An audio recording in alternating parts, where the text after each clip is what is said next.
I just want to start by saying, thank you so much for having me along today.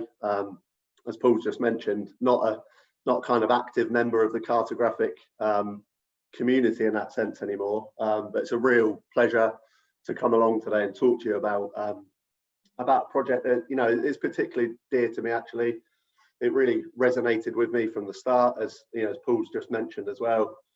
I love music and I love maps, and the kind of synergy between the two became apparent throughout this project. So I want to share some of that today. It's also a project I was particularly proud of in my 15 years of cartography. So I'm proud to be able to share it with you today. So Paul's just stolen all of this information, but I will just repeat. So I've been at Ordnance Survey not quite as long as Mr. Naylor there, but for 17 years.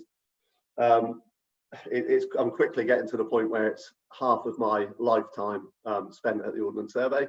But really, we're better to have trained and learned cartography.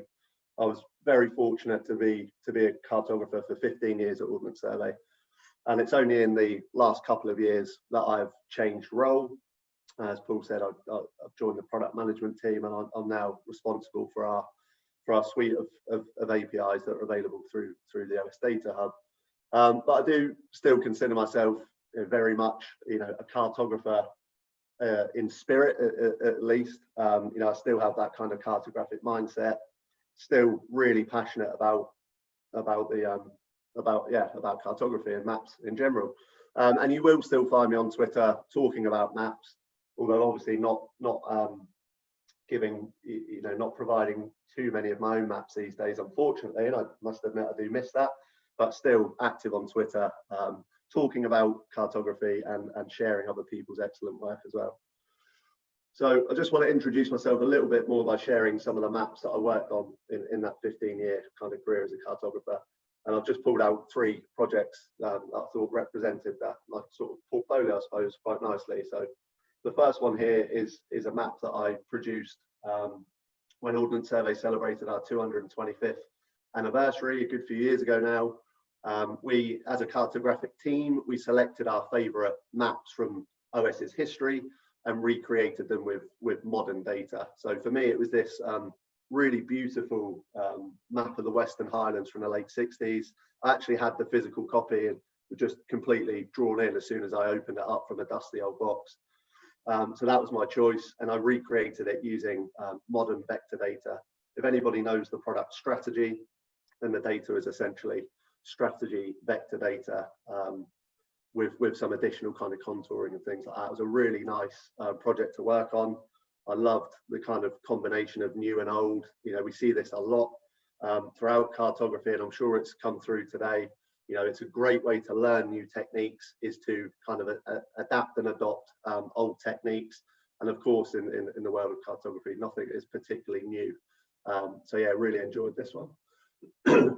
This one was quite different and was really a case of like simplification and trying to visualize a ton of data in a really clear, kind of aesthetically pleasing way, given that the kind of the main aim of this was more of a kind of marketing project. So we took all the walking and cycling and running routes that we collected from our leisure app. I think initially over a 10-year period. We've subsequently done it every year from, I think we started in 2016, which was the pink version on the right, and we keep picking new and interesting colors year on year, but we rerun the analysis every year to map the changes. But yeah, really enjoyed creating this one and distilling, as I say, lots and lots of data down to really nice, hopefully sort of simple to understand visualizations, and really letting the data speak for itself, which is something that I really enjoyed doing. And then the third and final project I wanted to just quickly talk about is OS Maps. So for anybody that uses our OS Maps consumer app, I was fortunate enough to design the first kind of, really, I think it was the first like digitally native map that we'd produced for the consumer market. Obviously, taking design hints from what was already well understood in that market, so Google Maps, Apple Maps, and the like, And again, combining that with the heritage and history of Ordnance Survey maps, combining those two things to create nice, new, legible maps, something I really enjoyed working on. So just going to collapse out so I can see the full slide now. So getting on to the music maps. This is a quote from Ewan Campbell, who's the guy that we've collaborated with, and I'll talk a little bit more about him in a minute, but this frames the project really nicely. So this is a quote from Ewan. It says, "In many ways, cartography is to landscape what music notation is to sound. They both use two-dimensional visualizations to represent something which is multi-dimensional, and in the process create a beautiful pictorial form of their own." And it was this kind of stuff that, as I say, really resonated with me and sort of led me down a bit of a trail of researching, you know, the synergies between music, maps, and then all different, you know, forms of art, really. And it's, you know, just I really like that kind of crossroads where they all overlap and come together. So I just grabbed two random images, one of each, to sort of visualize, you know, what Ewan's getting at there. You know, the fact that we're using 2D symbology to map these things that, you know, is landscape and space and sound. And when you look across these two, you know, your mind goes to things like the musical staves and the contours, and we're overlaying all that other symbology on top. So here's a bit more about Ewan. He's a composer and works out of London. He's a really creative composer of music. He's also a lecturer, a teacher in music as well. A man of many talents, conducts, curates. But one of his real interests is in experimental forms of musical compositions, and especially cartography, thankfully for us. So yeah, his cartographic scores explore a different but also very direct relationship between music and the real world. And we mentioned there about the ongoing partnership that we have with him writing music directly onto Ordnance Survey maps. So that's what I want to show you. So this project, like many, all started with an email out of the blue, random email. We can see that it was back in December 2017. Came into our press office. So not reaching out to anyone specifically or directly, but just an open kind of request of Ordnance Survey. Number one, letting us know what he's up to. Composer working on musical cartography, hopes that his work, which was, you know, using our maps in some form already, would be of interest, and whether we could support him, you know, technical assistance, and hope you find this interesting. So it obviously came through our press office and landed in my inbox. And of course, I did find it interesting. I was super interested in, as I say, it resonated immediately with the sort of love of music and maps. And I was more than happy to become that technical assistant that Ewan was kind of looking for. At this point, we didn't really know, obviously, what the outcome would be. So that's what I'll share with you now. This was our first map that we created together. Glynn, Ewan had already composed the music for this one. He'd been taking screenshots of the kind of Ordnance Survey mapping, tracing over the contours essentially, and doing an almost crude sort of first draft. So my role was obviously to turn that into, you know, a nice looking map that represented his music. It was very much about print mapping. So although we're sharing it digitally here, the output was an A3 mapping print. So that led to, you know, various considerations in the kind of design choices that we made. And as you can see, we wanted to keep, in terms of the color palette, we wanted to keep it quite organic. It's very much about the landscape at the end of the day. So we really wanted to bring out those natural features. To some extent, give it a slightly sort of oldie worldy look. There is a sort of a paper map texture on there that kind of comes out really nice in print. Really subtle with the base layers. So obviously the contours are a really important part. There's a really subtle hill shade on there that could have very easily overpowered the music itself, but it was iterations of trying to get the balance right between the base map and the music that's the staves and the music that's then overlaid. But yeah, this was our first output, and And as you can see, it is actually hand drawn by Ewan. And I'll talk a little bit about the process that I went through to kind of bring all the mapping layers together in a little bit. So just zooming in on some of the kind of finer details, you know, we obviously, because it was for print, we got really nice sort of high res kind of imagery. So we can zoom right in and look at some of the details there. So I was really chuffed actually that in the top right, as you can see, the particular area contains a trig point. So that's sort of like a really nice element to bring in Ordnance Survey's kind of history and heritage onto this map. So I was chuffed to find that existed on there. Really wanted to include that. As you can see, you know, things like the mapping labels are very stripped back, but we retain some of them for context. But again, really push back in the visual hierarchy, and it's, you know, just adding this kind of the titling and Ewan's signature in the corner, and having his music, you know, which is the main focus here, really stand out on top of that map. Oh, and this was a bit of fun actually, but again, never intended from the outset. But one of my colleagues, Guy Heathcote, who at the time was doing a lot of experimental work within Blender, took the map image and overlaid it using obviously the Ordnance Survey terrain data, and yeah, really chuffed with the outcome of this image. Thought it was really cool, so I thought I'd include it here to share today. And it really shows how the music wraps around, you know, the actual landscape and the hills there. This is our second project, the second map that we created. So the first one was a success. That was shared by Classic FM. They made a video of the map that flew around and things like that. Got lots of media interest within reason, within the kind of area of classical music where that was focused. So yeah, off the back of that, we did a second one. Ewan's always full of ideas, so it didn't take too long for this one to come around. This is based on Arthur's Seat in Edinburgh. So again, I was particularly chuffed for that because I love Edinburgh, the city, and I love mapping sort of hills, mountains. I always find like the hillier, the more interesting the maps, I think. And I always did love playing with contours and hill shading, as I'm sure many of you do as well. So yeah, this was the second map, a bit of a different challenge because you'll see it's like a figure of 8.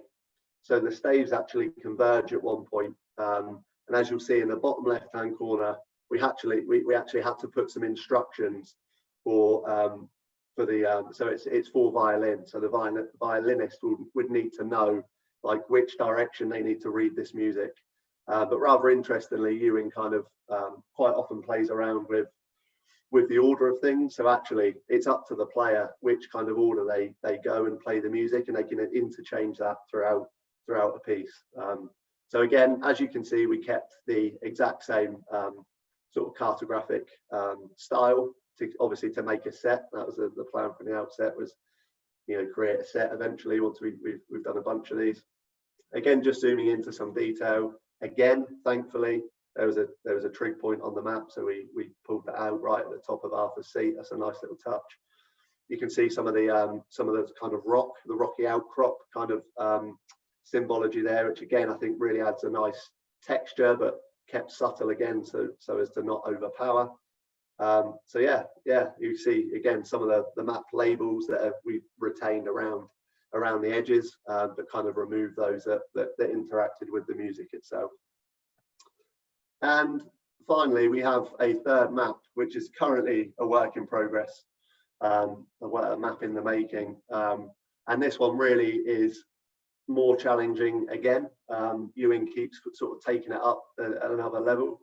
This one sadly would not fit on a single sheet of A3.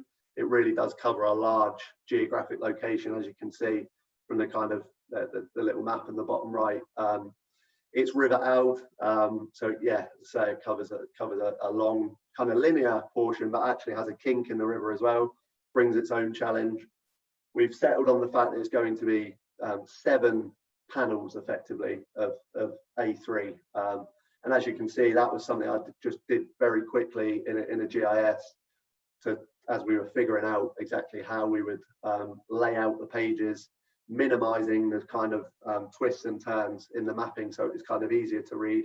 So we've used that dog leg, and we were able to just kind of have 4 panels that are linear, and then the last 3 panels are kind of linear. So hopefully when this is laid out or folded out in some sort of book, it will kind of make sense to the reader, to the player. So as you can see, Ewan's been sharing some kind of early snippets on Twitter and things like that. And in the bottom left-hand corner, this is a screen grab from a PDF that's like his crazy notes kind of thing that came to me as an idea. And that's what we start from, that's what we work from, and lots of kind of calls and emails back and forth until we land on where we're at. So as I say, work in progress still. I've sent the maps to Ewan now. I've sent the plain contours that he will compose his music on. This is just a snippet zoomed in on one element of the river that again shows how we're adding another challenge, another level of complexity, which is where the river actually splits out into 2, and then further down it rejoins again. So I just thought that was quite an interesting snippet to show how we kind of managed that. And again, a bit of back and forth on exactly how Ewan wanted those stave lines to kind of converge and reconverge. So just to very quickly go through the map making process itself. So as I say, initially it's all about deciding on the layout and determining the paper size. The first 2 was easy enough because they were quite contained into a relatively small geographic extent. A3 really made sense, and that was nice and kind of comfortable size to you know, print and own and read from and that kind of thing. That led to the data set being kind of large scale data. It was OS Vector Map Local, for anybody that's interested, is the base layers that we used for the first 2 there. Obviously the contours were super important as well. Did a lot of data wrangling in QGIS, then exported, styled the map in Illustrator, keeping all those layers nice and separate so I could sort of play around with each one individually, delete, you know, names and things like that. And then what I supplied to Ewan was just a contour only print version. He printed that out his end, and then probably did a few different versions until he was happy with the kind of neatness and things like that. But took a black pen and literally drew. So it's all hand drawn music. Sent that back to me. I was able to scan that, line it all back up in Illustrator, just like a tiny bit of tweaking to get it all aligned and straight. Tidy it up, yeah, remove like the small, you know, when you do a scan, obviously you get small artifacts from the paper and like print smudges or pen ink smudges and things like that. So just a little bit of tidying up, and then overlaid that onto the map. And then obviously in terms of the finishing touches, that was just like the title, any extra description, and Ewan's actually handprint, which again was scanned at hand, his handwritten signature, which was scanned in and popped in the corner, and then print away. So unfortunately, this was, you know, a few years ago. I think changed laptops twice, changed job role, a couple of pandemics and whatnot. I've actually lost all the original like vector artwork for the very first map. Actually, no, this is Arthur C to the second map, which is pretty gutting. But I just dug out these 2 images, which in a way go to show, you know, how that process works. So this is I think a rough version of Ewan's hand-drawn music, and then this is like the final composition, and you can see how the 2 kind of eventually come together. So there's a couple of ways that you can view these maps. They're on like the Ordnance Survey Flickr page and things like that, but a really fun way to sort of engage with the maps and experience them is in Ordnance Survey's virtual gallery, which, if you haven't seen, is a super cool project that Paul and I kicked off a few years ago now. It's changed, it's had a few iterations, and it's like a really fun thing to just play around with. You can walk around this, like all these different rooms, looking at various Ordnance Survey maps and different bits and pieces. And both of the music maps are in there, as you can see from the screenshot, and you can interact with them. So you can click the audio button to the right hand side and actually listen to the music as you're viewing them, which I think is a really, really nice way to experience them. Quite immersive. So yeah, I'm pretty sure slides will be shared, so you'll all get that link, but it's there. And maybe Paul will be kind enough to pop that in the chat as well, so you don't have to write that down. I've literally just done it. Perfect. I knew you would. And then finally, so this is something random actually that I just thought I'd share, because I found it and I thought it was cool. I'm not affiliated with this website whatsoever. Only discovered it a couple of days ago. But in like Google researching for this talk, you know, I was trying to find things where music and mapping meet and come together, and what interesting projects, and found this thing called musicmap.com, where you type in the name of a band or artist, and it maps out which other artists are not similar, but which other artists people who listen to that one also listen to, and it sort of moves around, and you get these clouds of names, and it's, yeah, I had a bit of fun playing around with that, so I thought I'd share. I thought it was really neat. So that's it. Quick fire rundown of project, like I say, that I was very proud of. As I say, it's still ongoing as well, despite not being a cartographer. This is the one kind of pet project, side project that I've continued to work on, just because I couldn't sort of turn it down really. I may suggest to you in that this will be the last one maybe that I do, and maybe give that back to Paul when the next one comes in. But yeah, thanks all for listening, and yeah, I'd love to know if there are any questions. Thanks, Charlie. Really interesting, as always.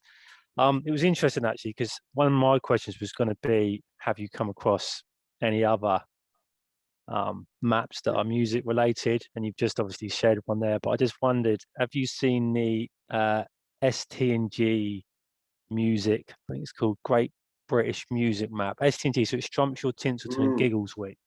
Yeah. Yeah, that's pretty cool. Yeah, it's definitely worth a look.